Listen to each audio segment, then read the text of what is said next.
हाय दोस्तों, अगर आपने IBPS क्लर्क के लिए अप्लाई कर दिया है तो लगभग आपको मैं बता दूं कि इसकी प्रिलिमिनरी एग्ज़ाम के लिए 40 to 45 डेज़ बच गए हैं दोस्तों। तो इस 40 to 45 डेज़ को कैसे आप यूटिलाइज़ कर सकते हो 100% सक्सेस पाने के लिए इस वीडियो में मैं आपको बताऊंगा। इस वीडियो में मैं आपको एक ऐसी स्ट्रेटजी बताऊंगा जिसको अगर आपने कंसिस्टेंटली और रेगुलरली फॉलो किया तो आप इस एग्ज़ाम में जो है वो 100% जो है वो सक्सेस पा सकते हो।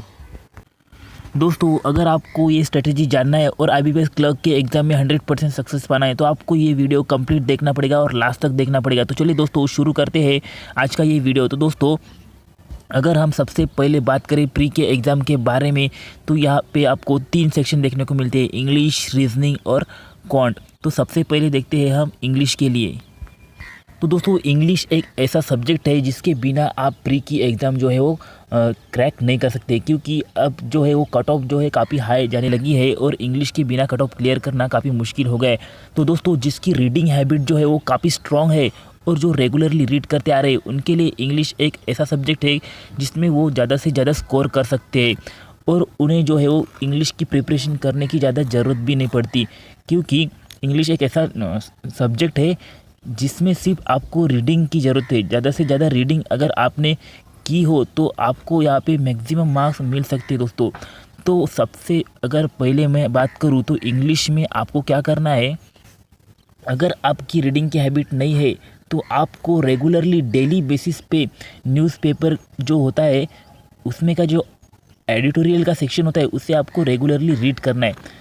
अगर आपने अभी तक एडिटोरियल रीड नहीं किया हो तो आपको सिर्फ जो छोटे छोटे आर्टिकल है उनसे स्टार्ट करना पड़ेगा और धीरे धीरे आप जो है वो बड़े बड़े आर्टिकल को पढ़ना चालू कर दीजिए। और जैसे ही आप इन एडिटोरियल के आर्टिकल्स को पढ़ेंगे उनमें जो जो आपको वर्ड्स दिखते हैं जिन्हें आपने कभी सुना नहीं हो या जिनकी आपको मीनिंग पता नहीं हो, उन्हें आपको एक नोटबुक में नोट करके रखना है। डेली बेसिस पे आप जितने भी नए नए वर्ड्स आपको मिलेंगे उसको नोट करते जाइए और आप ये नोटिस करोगे कि वो जो वर्ड्स है वो रिपीट रोज़ होते जाएंगे। और जैसे ही आप डेली एडिटोरियल पढ़ते जाओगे वो जो वर्ड्स है वो आपको याद होते जाएंगे।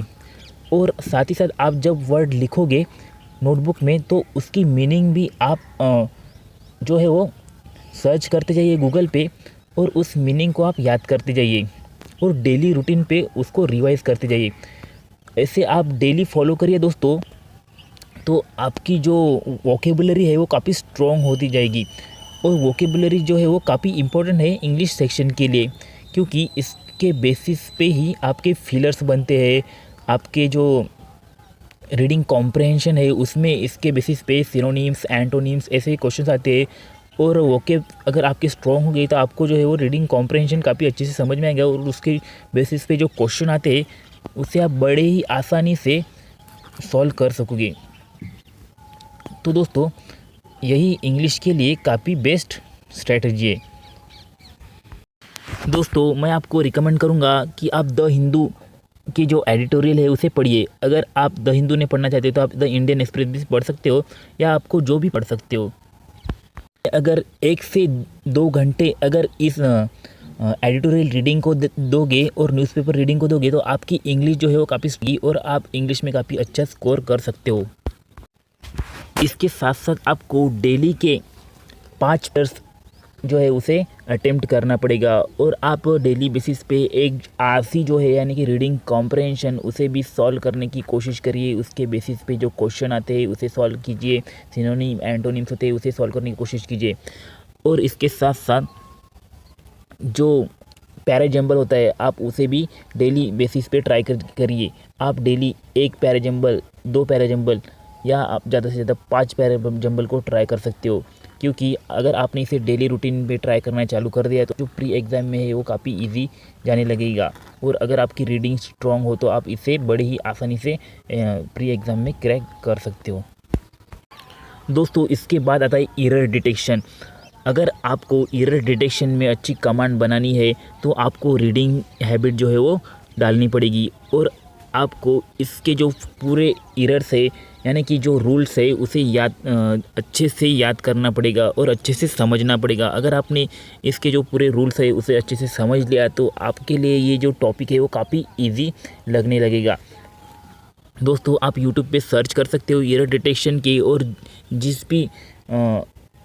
जिस भी एजुकेटर के आपको क्लास पसंद आते हैं उसकी आप क्लास YouTube पे देख सकते हो और उसे समझ सकते हो। दोस्तों अब हम देखेंगे कि रीजनिंग के लिए आपको क्या क्या करना पड़ेगा। तो दोस्तों रीजनिंग जो है वो सबसे ज़्यादा स्कोरिंग टॉपिक माना जाता है आपके IBPS क्लर्क के प्री के एग्ज़ाम में, और बहुत सारे एस्पायरेंट्स का रीजनिंग ही फेवरेट होता है। तो आपको इसमें जो है वो लैग नहीं करना पड़ेगा, आपको इसमें ज़्यादा से ज़्यादा स्कोर करना पड़ेगा। तो अगर आपको बेस्ट स्ट्रेटजी इसकी जानना है तो सबसे बेस्ट स्ट्रेटजी इसके लिए जो है वो आपको पज़ल में काफ़ी स्ट्रॉन्ग रहना पड़ेगा, पज़ल और सिटिंग अरेंजमेंट में। तो आपको डेली बेसिस पे यहाँ पे कम से कम 10 जो है वो पज़ल्स और सिटिंग अरेंजमेंट सॉल्व करने पड़ेंगे, यानी कि आप 5 पज़ल्स और 5 सिटिंग अरेंजमेंट ऐसे डेली बेसिस पे कम से कम सॉल्व करो, और ज़्यादा से ज़्यादा आपको जितने करने हो उतने आप कर सकते हो। तो आप प्री लेवल के ज़्यादा से ज़्यादा पज़ल सॉल्व करने की कोशिश करो। और दोस्तों डेली बेसिस पे आप जो है वो लगभग 30 सिलोजिज्म के क्वेश्चन डेली बेसिस पे सॉल्व करो। उसके बाद आप डेली 30 इनइक्वालिटी को सॉल्व करो। जो कोडिंग डिकोडिंग होता है उसके 10 सेट डेली आप सॉल्व करते जाओ, क्योंकि जो प्री के एग्ज़ाम में जो है वो स्पीड काफ़ी इम्पोर्टेंट रहती है। और अगर आप डेली बेसिस पे इन जो स्कोरिंग सब्जेक्ट्स की जो प्रैक्टिस करोगे तो आपकी स्पीड काफ़ी अच्छी हो जाएगी और आप ज़्यादा से ज़्यादा स्कोर कर सकोगे।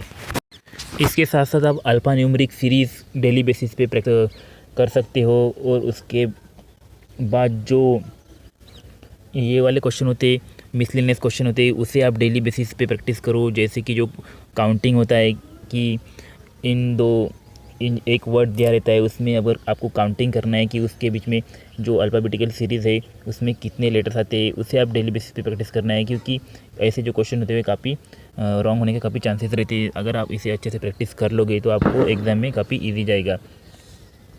और आप ज़्यादा से ज़्यादा जो है वो सेक्शनल मार्क्स देने की कोशिश करिए रीजनिंग की, उससे आपकी रीजनिंग काफ़ी स्ट्रॉन्ग हो जाएगी। दोस्तों अगर हम क्वांट के बारे में बात करें तो क्वांट में जो है वो काफ़ी लोगों को दिक्कत जाती है, और ये सब्जेक्ट जो है वो काफ़ी लोगों को टफ जाता है। अगर आपको इसमें अच्छा स्कोरिंग करना है तो आपको जो है वो आपके एरिथमेटिक क्वेश्चन जो है वो करने की कोशिश करना पड़ेगा। अगर हम क्वांटिटेटिव एप्टीट्यूड के बारे में बात करें तो यहाँ पे आपको जो है वो सबसे पहले जो स्कोरिंग टॉपिक्स होते हैं अच्छे से कवर कर लेना है। जैसे कि सिंप्लीफिकेशन हो गए, नंबर सीरीज़ हो गए और डेटा इंटरप्रिटेशन हो गए।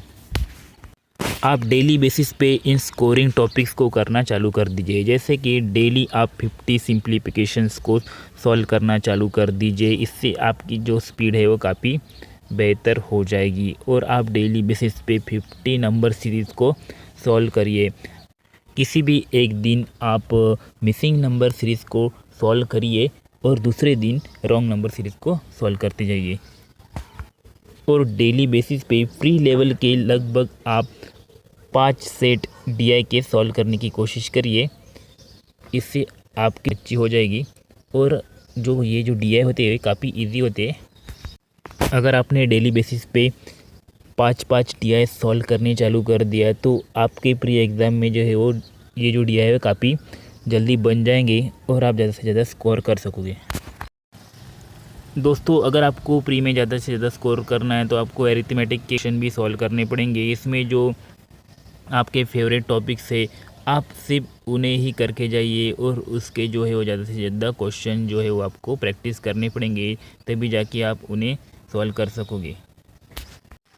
दोस्तों इसके बाद आते हैं मॉक टेस्ट। आपको डेली बेसिस पे मॉक टेस्ट को अटेम्प्ट करना है। जो भी मॉक टेस्ट आपको अच्छी लगती हो आप उसे अटेम्प्ट करिए और मॉक टेस्ट अटेम्प्ट करने के बाद उसे एनालाइज़ कीजिए। आपके कौन से वीक पॉइंट्स है उसे स्ट्रॉन्ग करने की कोशिश कीजिए। आपको कौन से टॉपिक पे ज़्यादा टाइम लग रहा है उससे आप एनालाइज़ कीजिए और वो कम से कम टाइम में सॉल्व करने की कोशिश कीजिए। ज़्यादा से ज़्यादा प्रैक्टिस कीजिए और अपने जो वीक पॉइंट है उसे स्ट्रॉन्ग करने की कोशिश कीजिए। तो दोस्तों अगर आपने ये स्ट्रेटजी फॉलो कर ली तो आपको सक्सेस पाने से कोई नहीं रोक सकता और आप जो है वो IBPS क्लर्क के एग्ज़ाम में 100% सक्सेस पाओगे। तो दोस्तों आप इसे रेगुलरली फॉलो कीजिए।